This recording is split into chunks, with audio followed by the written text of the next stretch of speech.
I'm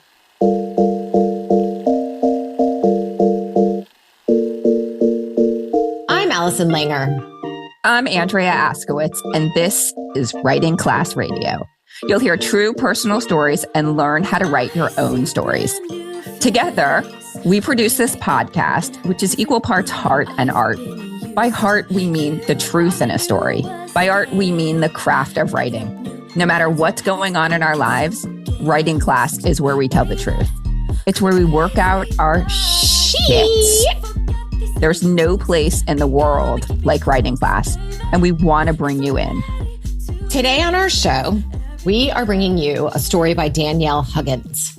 Danielle has been featured twice before on Writing Class Radio. In episode 105, called Teach Us Something We Don't Know, that episode was about her experience with ECT, which is electroconvulsive therapy. She was also on 139, called This Is What Mania Looks Like, where she took us through a manic episode.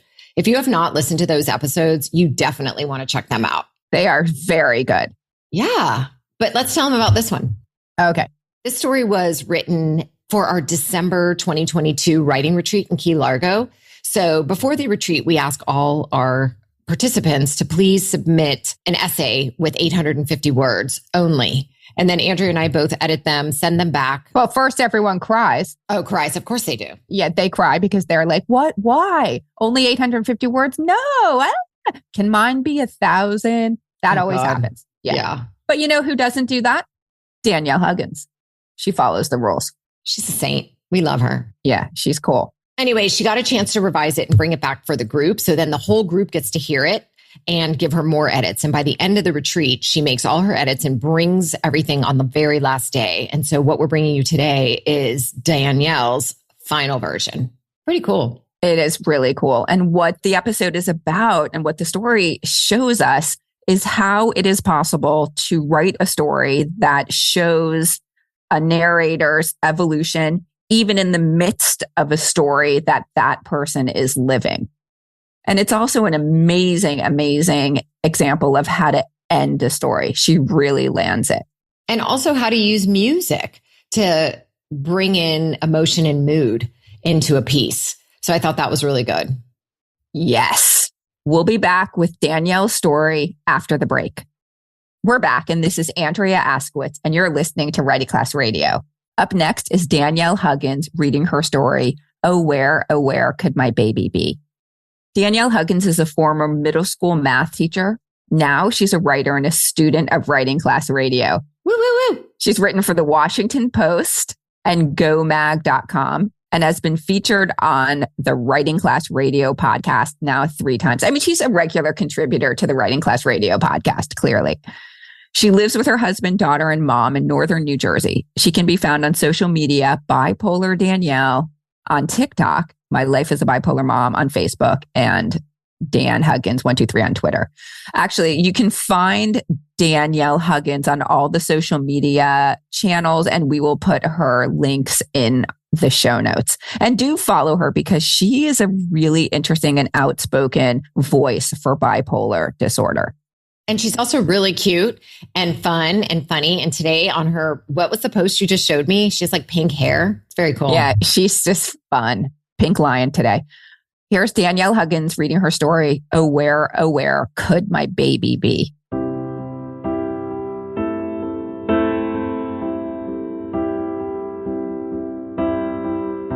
Oh, where could my baby be is the first line of a Pearl Jam song called Last Kiss.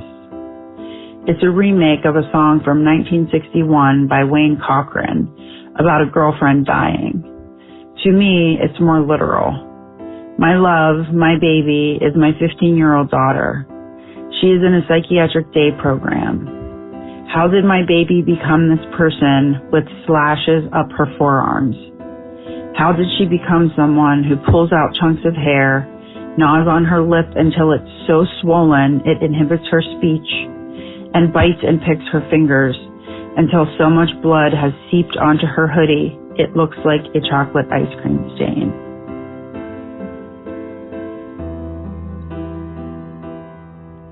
Last week, I was hammer curling 15-pound dumbbells at the gym. The song How Far I'll Go from the movie Moana came through my earbuds. Kate played Moana in her 6th grade play. I envision the enormous curly brown wig with a pink plumeria flower over one ear on Kate's face. Her blue eyes and dimples were visible from my seat, and I marveled with pride at her lack of stage fright. Kate sang, "I've been staring at the edge of the water, long as I can remember, never really knowing why." My eyes well up, and I turn off the tunes. On my drive home, Dave Matthews' Dreaming Tree comes on. The lyrics hit hard. Remembered mother's words, "You'll always be my baby. Mommy, come quick. The dreaming tree has died. Can't find my way home. I have no place to hide. The dreaming tree has died."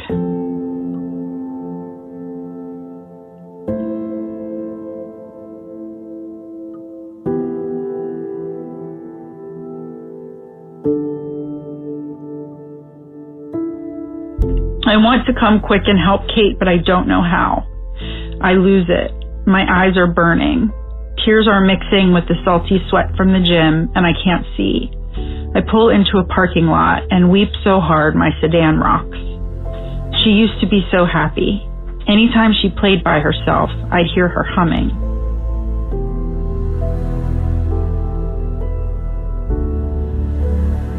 I picture Kate and me going to her preschool in our black Honda CRV. She is behind me in her car seat, pink with white daisies. She has shoulder-length hair with bangs and a mermaid on her shirt. We are belting out the words "Born This Way" by Lady Gaga. Don't hide yourself in regret, just love yourself in your set. Whether life's disabilities left you outcast, bullied, or teased, rejoice and love yourself today, because baby, you were born this way. The lyrics prove prophetic because Kate was and is bullied, and she has disabilities. She does not rejoice in herself, however. In fact, she's admitted she hates herself. Kate was diagnosed with generalized anxiety disorder at 12, and since has been identified as having all the acronyms. Besides GAD, there is ADHD, attention deficit hyperactivity disorder, OCD, obsessive compulsive disorder, SPCD, social pragmatic communication disorder, and ASD, autism spectrum disorder. She had a 4-day stay at an inpatient psychiatric facility at 13 because she was cutting her wrist with a box cutter and planning on swallowing all of her Lexapro.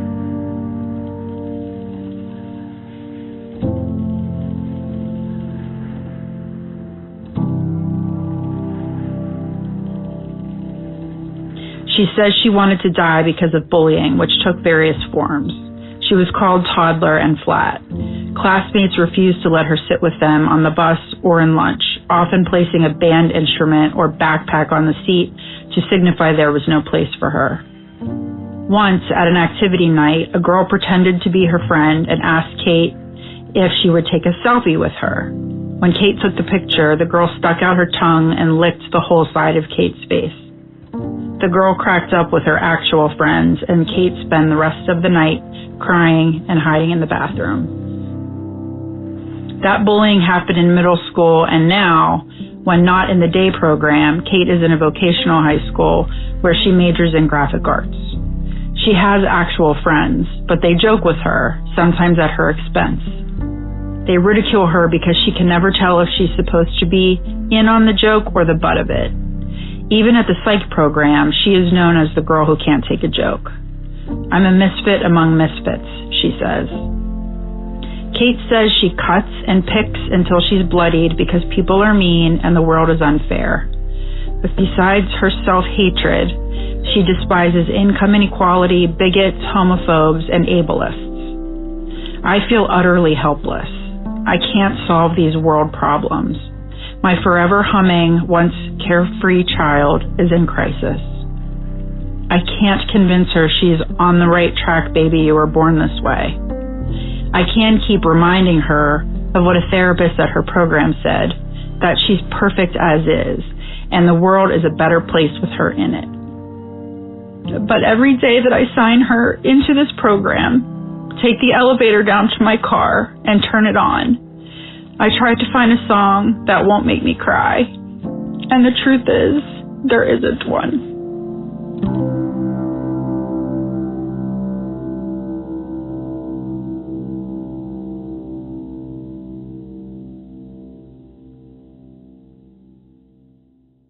What really hit me about this story right now, I just heard it again, is the ending, and how the ending is, it's so true. It's just like landing on this narrator in the car, like trying to find a song that won't make her cry. And there is no song.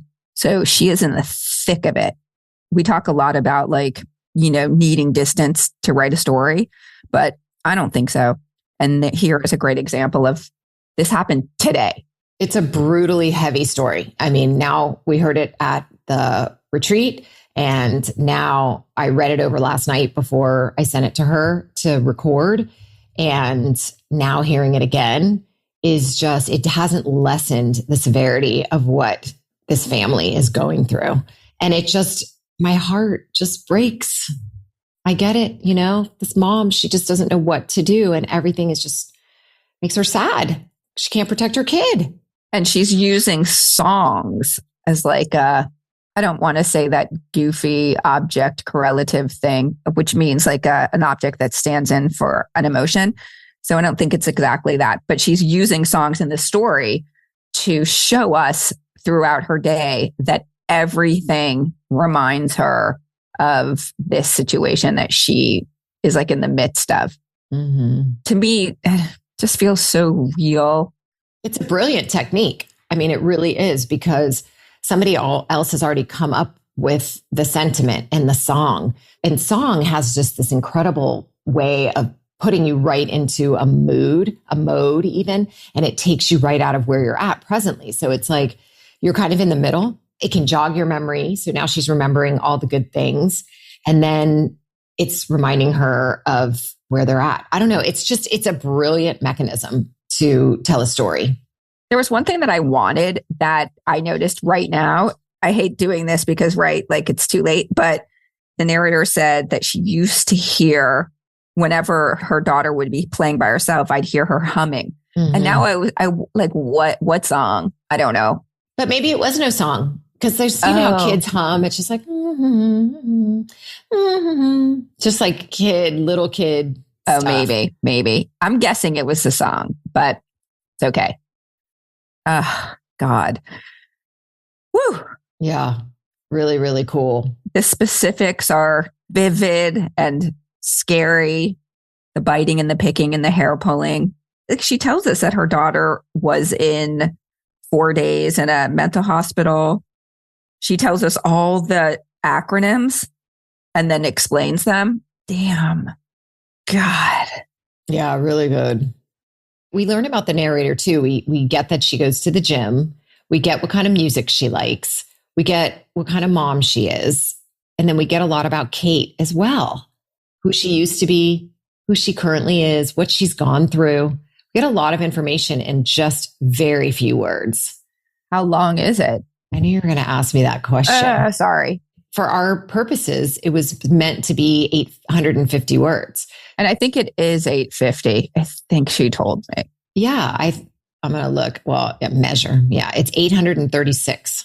Damn. 836 words. Yeah, we get a whole story. But let's talk about, is it satisfying to you that this narrator wrote this story in the moment rather than getting distance? Oh, yeah. I like it. 100%. Yeah, I do too. I just know that writing teachers often say you need to get distance so that you can make meaning of a situation. But this narrator made meaning of this situation by just really reporting what the situation is. And basically the meaning that I'm taking away from it, well, she talks about how she can't convince her that she's okay. I love this. This is something that I think is a really great technique. At the very end of the story, she says, I can't convince her she's on the right track, baby, which is great because she brings back that lyric. I can keep reminding her of what a therapist at her program said. So by bringing in an outsider We've talked about this before in class. It's sort of like someone else speaks the truth. So the therapist says the world is a better place with her in it. So like that's a really awesome technique when you bring in an outside player that doesn't have skin in the game, because you can 100% trust that person. And I think of it as like that person is the chorus, like in Greek theater. Do you get what I'm saying? Yeah. Oh, you do? Okay. So that person is saying what's true, what we all know is true. So that was well done. I'm just trying to think, because we always talk about like what makes a story. Has the narrator changed? What has she learned? All that stuff. So just so that it's different than a situation. So what makes this one not just a situation, but more of a story? I think it's that very end. I think that the narrator hasn't changed exactly, but she has learned that she just has to persevere. And I think it can be that simple, because I felt satisfied. She's like at a place where like, okay, we're on this path and we're just going to keep doing it until hopefully she gets to the place where she realizes she's perfect as she is, and that the world is a better place with her in it, and that she was just born this way and learns to deal with it. And I think that's also another beautiful thing about the therapist, because the therapist has obviously seen many, many, many kids go through this. So by her saying that, we get that it's going to be okay if we can just stay on track and just support her as best we can, then she can make it through this tough time. It would have sounded so fake if the narrator spun it in any kind of positive way. Yeah, 100%. Because at the very, very end, she's like, the truth is there isn't one song that she can find that won't make her cry. No. God. Well, thank you, Danielle, for sharing your story with us. And thank you guys for listening. Wait, before we stop, I want to say that, I mean, this totally hits home for me. And sometimes we talk about our own lives, but my daughter at this same age was cutting and spent 5 days in a mental hospital. I was there exactly in this moment. And now my daughter's 19. And now I can tell a story with some perspective, because it's only been 4 years, but those 4 years were huge. And I mean, my daughter's not like out of the woods 100%, but she's not in crisis. Not at all. She's totally doing well in college. So if you had to give advice to this narrator, what would you say? Not that we're in the business of giving advice, but... No, but I mean, I would say do exactly what you're doing. Just remember yourself what that therapist said, that she's perfect as she is and the world is a better place with her in it. Because that therapist, like you said a minute ago, Allison, like that therapist has seen this, and they know that kids sometimes are just like, I don't know that this is true for my daughter, but I do think that there are some kids who are just like way adult before their time. Do you know what I mean? Like they're just like too advanced for kids their age. And I think that's Kate, just based on what I know about her, what this narrator has told me. And, Danielle came to our writing retreat in Key Largo, and we workshopped this, and we got to talking about a lot of stuff, and we have a lot in common with our children. And I just think that that's what Kate is like. Kids don't understand her, but adults will, and adults do.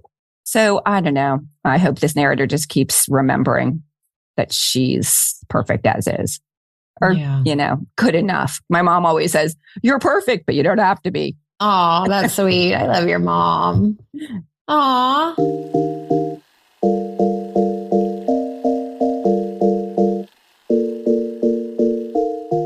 Well, thank you, Danielle, for sharing your story. I'm sure there's a lot of people that will connect with it, and it's an important story to share. So, and thank you guys all for listening. Writing Class Radio is hosted by me, Allison Langer. And me, Andrea Askowitz. Audio production is by Matt Kundle, Evan Serminski, Chloe Emont Lane, and Aiden Glassy at the Sound Off Media Company. Theme music is by Mania. There's more writing class on our website, writingclassradio.com, including stories we study, editing resources, video classes, writing retreats, and live online classes. Join our community by following us on Patreon. If you want to write with us every week, you can join our First Draft weekly writers group. You have the option to join me on Tuesdays, 12 to 1 Eastern, and Zarina Fry, Wednesdays, 7 to 8 p.m. Eastern. I just want to say that, By all means, say it. If you want to write with us every week, like who doesn't want to write with us every week? I mean, it's pretty crowded in our group, but it's open to anyone. And like, come on. It's so much fun.